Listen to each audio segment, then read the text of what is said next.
আসসালামু আলাইকুম। তোমরা সবাই কেমন আছো? আজকের বিষয়বস্তু হচ্ছে ত্রিকোণমিতির অভেদ অর্থাৎ সূত্রগুলোর প্রমাণ। চলো সূত্রগুলোর প্রমাণ শিখে নিই। প্রথমেই আমরা এখানে ৩টি সূত্র দেখতে পাচ্ছি। আমরা একে একে করে ৩টি সূত্রটি প্রমাণ করব এবং এই প্রমাণের জন্য আমাদের যে সকল বিষয় খুব ভালোভাবে জানা দরকার সেটি হচ্ছে পিথাগোরাসের উপপাদ্যটি। হ্যাঁ? তো পিথাগোরাসের উপপাদ্যের জন্য আমি একটি সমকোণী ত্রিভুজ এঁকে নিচ্ছি। ধরো এটি একটি সমকোণী ত্রিভুজ। ত্রিভুজটির নাম দিলাম ABC। এটি সমকোণ, এটি হচ্ছে তার টার্গেট কোণ। তাহলে এই সমকোণী ত্রিভুজের ক্ষেত্রে পিথাগোরাস উপপাদ্য আমরা যেটা জানি সেটা হচ্ছে অতিভুজের স্কয়ার, অতিভুজের বর্গ সমান সমান লম্ব স্কয়ার প্লাস ভূমি স্কয়ার। ওকে, তাহলে ঠিক এই চিত্র অনুযায়ী যদি আমি অতিভুজের মানটা লিখি তাহলে কি হয়, AC স্কয়ার সমান সমান লম্ব হচ্ছে AB, তাহলে AB স্কয়ার, ভূমি হচ্ছে BC, তাহলে BC স্কয়ার। এই পিথাগোরাস উপপাদ্যটি আমাদেরকে সবসময় মনে রাখতে হবে। আমি তোমাদের কাছে রিকোয়েস্ট করছি পিথাগোরাস উপপাদ্য কখনোই নিচের এই লাইনটি মুখস্থ করবে না। তোমরা অনেকেই AC square equal to AB square plus BC square এই লাইনটি মুখস্থ করো, কিন্তু এটি কখনোই মুখস্থ করবে না।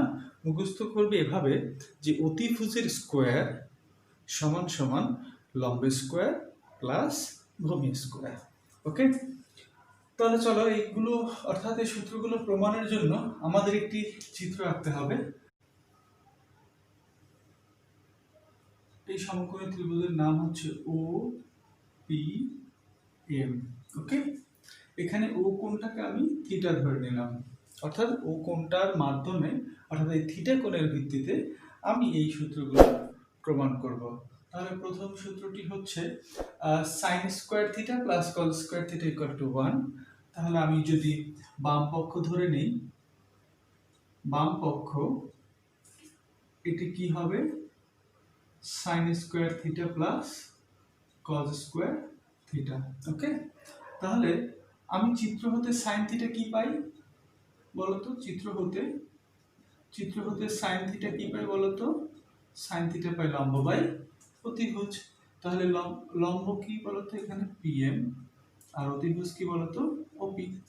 তাহলে আমি বলতে পারি sin থিটা মান হচ্ছে PM বাই OP, আর স্কয়ারের জন্য আমি হোল স্কয়ার দিয়ে দিলাম, প্লাস চিত্র হতে আমি cos থিটার মান কি পাই, ভূমি বাই অতিভুজ, ভূমি কত OM আর অতিভুজ হচ্ছে OP। আমি মানটা এখানে লিখে দিলাম OM বাই OP এর স্কয়ার। এতটুকু তোমরা ক্লিয়ার? তাহলে দেখো আমি যদি স্কয়ারটা উভয় পক্ষে স্কয়ার করে দিই তাহলে কি হয়, PM square divided by OP square. Okay, plus OM square divided by OP square হয়। বুঝতে পারছো? এখন দেখো উভয় পক্ষে হরটা কি OP, তাহলে আমি যদি লসাগু করি তাহলে লসাগু হবে OP স্কয়ার। হ্যাঁ, OP স্কয়ার ছিল, তাই OP স্কয়ার হলো। এখন আমি যদি লসাগুর ক্ষেত্রে তাহলে কি হবে, এখানে আসবে PM স্কয়ার, যেহেতু উভয় পক্ষই সেম তাহলে এটা হবে PM square plus OM square. এখন মজার বিষয় দেখো, উপরে আমি লবে যে অংশটা পেলাম সেটা কি আগে সেটা একটু দেখে নেই। লবে পেলাম PM স্কয়ার। দেখো তো এখানে PM বলতে কি বোঝায়, PM বলতে বোঝায় লম্ব। ওকে, দেখো তাহলে লম্ব যদি PM যদি লম্ব হয় তাহলে লম্ব স্কয়ার পেলাম। আবার OM বলতে কি বোঝায় দেখো তো, OM বলতে বোঝায় এটি ভূমি। তাহলে OM যদি ভূমি হয় তাহলে এটি ভূমি স্কয়ার। তাহলে বলো তো লম্ব স্কয়ার প্লাস ভূমি স্কয়ার, লম্ব স্কয়ার প্লাস ভূমি স্কয়ার কি হবে, অতিভুজের স্কয়ার। তাহলে অতিভুজ কি বলতো, আমি বলতে পারি অতিভুজ হচ্ছে OP স্কয়ার আর নিচে আছে OP স্কয়ার। আমি একটু সাইড নোট দিয়ে নিই, সেটা হচ্ছে পিথাগোরাসের সূত্র মতে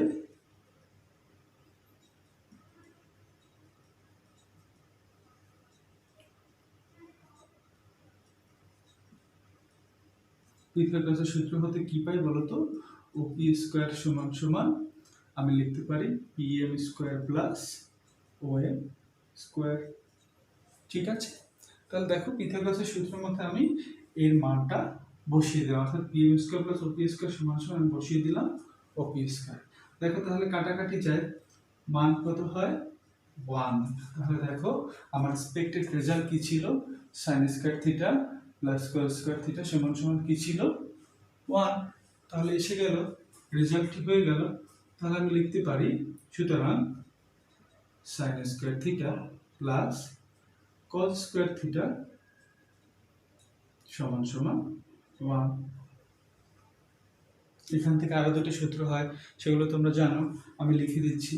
দেখো এখান থেকে আরো দুটো সূত্র হয়, সেটা কি, আমি যদি sin কে রেখে দিই বাম পাশে, তাহলে হয় sin স্কয়ার থিটা সমান সমান 1 মাইনাস cos স্কয়ার থিটা। এবং আমি যদি cos স্কয়ার থিটাকে রেখে দিই তাহলে কি হয়, cos স্কয়ার থিটা সমান সমান 1 মাইনাস sin স্কয়ার থিটা। দেখো তাহলে আমি এভাবেই আমরা সূত্রের প্রমাণটা করতে পারি। তোমাদের কাছে কেমন লেগেছে? আশা করি ভালোই লেগেছে, বুঝতে পেরেছো। চলো এখন পরবর্তী সূত্রটা প্রমাণ করি। পরবর্তী সূত্রে রয়েছে sec square theta minus tan square theta equal to 1। চলো আমরা এই সূত্রটি প্রমাণের ক্ষেত্রে আমরা প্রথমে sec স্কয়ার থিটাকে ব্যবহার করব। কেন এই প্রথম অংশটাকে ব্যবহার করব এটা মনে রাখবে, হ্যাঁ। এটার প্রমাণের জন্য আমি প্রথম অংশটাকে অর্থাৎ sec স্কয়ার থিটাকে ব্যবহার করব। দেখো sec স্কয়ার থিটা বলতে আমি কি বুঝি, sec বলতে কি বোঝায়, চিত্র হতে যদি আমি দেখি, চিত্র হতে sec থিটা বলতে বোঝায় অতিভুজ বাই ভূমি। কারণ আমরা জানতাম sec হচ্ছে cos এর উল্টো, তাহলে cos যদি হয় ভূমি বাই অতিভুজ, তাহলে sec কি হবে, অবশ্যই অতিভুজ বাই ভূমি হবে। তাহলে চলো sec থিটা সমান সমান অতিভুজ হচ্ছে OP আর ভূমি কি OM। ঠিক আছে, তাহলে sec থিটা সমান সমান অতিভুজ বাই ভূমি পেলাম। তাহলে আমি এখানে লিখতে পারি অতিভুজের মান হচ্ছে OP আর ভূমির মান হচ্ছে OM এর স্কয়ার। ওকে,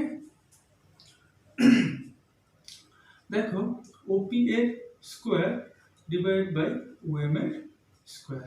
এখন আমরা একটু কি কি আছে সেটা একটু দেখে নেই। এখানে OM বলতে কি বোঝায় বলো তো, ভূমি স্কয়ার। আর OP বলতে কি বোঝায় বলো তো, অতিভুজের স্কয়ার। বলো তো অতিভুজের স্কয়ার মানে কি, লম্ব স্কয়ার প্লাস ভূমি স্কয়ার। তাহলে আমি OP এর মানের বদলে কি বলতে পারি, OP স্কয়ার সমান সমান লম্ব স্কয়ার অর্থাৎ PM স্কয়ার প্লাস ভূমি বলতে OM স্কয়ার লিখতে পারি। আর নিচে OM স্কয়ার তো থাকে। তাহলে আমি সাইড নোট হিসেবে লিখতে পারি যে OP স্কয়ার সমান সমান PM square plus OM square. এটা আমরা কোথা থেকে পেলাম বলো তো, হ্যাঁ এটা আমরা পিথাগোরাসের সূত্র থেকে পেয়েছি। তাহলে দেখো পরবর্তী লাইনে আমি যদি উভয়ের হরটাকে যদি উভয় লবের সাথে আলাদা করে দেই তাহলে কি হয়, PM square divide by OM square plus OM square divide by OM square. তাহলে দেখো এখানে কি হয়, PM আর OM টাকে একটু ভালোভাবে খেয়াল করো। PM বলতে বোঝায় লম্ব আর OM বলতে বোঝায় ভূমি। তাহলে লম্ব ডিভাইড বাই ভূমি, তার উপরে স্কয়ার আছে। তাহলে আমি লিখতে পারি PM ডিভাইড বাই OM এর whole square plus OM square কাটা দিলে কি হয় 1 হয়। তাহলে বলো লম্ব বাই ভূমি বলতে কি বোঝায়, লম্ব বাই ভূমি বলতে বোঝায় tan থিটা। তাহলে tan থিটার উপরে স্কয়ার প্লাস 1, এই স্কয়ারটা আমি কি কোথায় বসাবো, স্কয়ারটা বসাবো ঠিক tan এর উপরে, থিটার উপরে না, হ্যাঁ।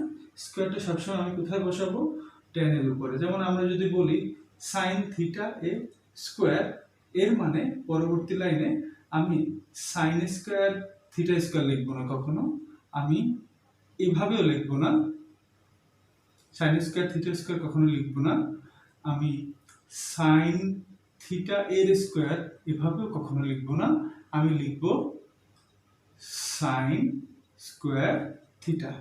এটাই হচ্ছে কারেক্ট। ঠিক আছে, অর্থাৎ কোনো সাইনের অনুপাতের উপর যদি বর্গ থাকে তাহলে সেটি কখনো বর্গটা থিটার উপরে বসবে না, এটি খেয়াল রাখবে। তাহলে কি হলো, tan স্কয়ার থিটা প্লাস 1। কার মান পেলাম বলো তো? sec স্কয়ার থিটা সমান সমান আমি কি পেলাম? tan স্কয়ার থিটা প্লাস 1 পেলাম। তাহলে আমি যদি এটি পাশে লিখে দেখাই, একটু মুছে ফেলছি। আমি যদি এটি পাশে লিখে দেখাই, সুতরাং sec স্কয়ার থিটা সমান সমান পেলাম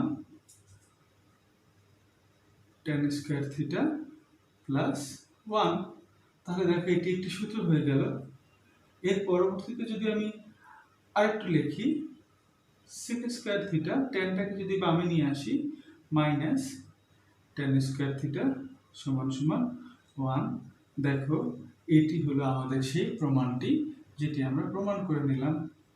ওকে, এরপরে আমি আরেকটি সূত্র লিখতে পারি, সেটা হচ্ছে ধরো আমি যদি sec স্কয়ারকে ওই পাশে নিয়ে যাই তাহলে থাকে মাইনাস tan স্কয়ার থিটা সমান সমান 1 মাইনাস sec স্কয়ার থিটা।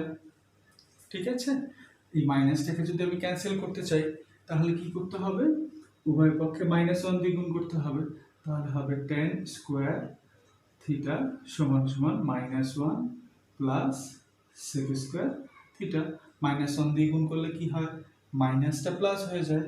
তাহলে এখানে মাইনাসটা প্লাস হয়েছে, এখানে প্লাসটা মাইনাস হয়েছে, আর এখানে মাইনাসটা প্লাস হয়েছে। ওকে, তাহলে দেখো আমি এটাকে যদি সাজিয়ে লিখি তাহলে হয় tan স্কয়ার থিটা সমান সমান sec স্কয়ার থিটা মাইনাস 1। দেখো এটি আরেকটি সূত্র প্রমাণ হলো।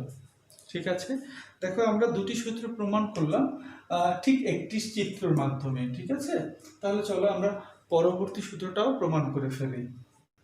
ওকে, চলো পরবর্তী সূত্রটা প্রমাণের জন্য আমরা দেখে নিই সূত্রটাতে কি আছে। এখানে আছে cosec square theta minus caught square theta equal to 1।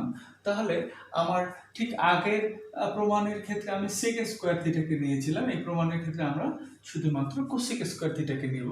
তাহলে আমি লিখতে পারি কোসেক স্কয়ার থিটা। হ্যাঁ, তাহলে দেখো চিত্র হতে কোসেক বলতে কি পাই? কোসেক থিটা বলতে আমি কি পাই? অবশ্যই আমরা জানি কোসেক হচ্ছে সাইনের উল্টা। তাহলে সাইন কি ছিল? লম্ব বাই অতিভুজ ছিল। তাহলে কোসেক কি হবে? অতিভুজ বাই লম্ব হবে। তাহলে এখানে অতিভুজ কত বলতো? ওপি।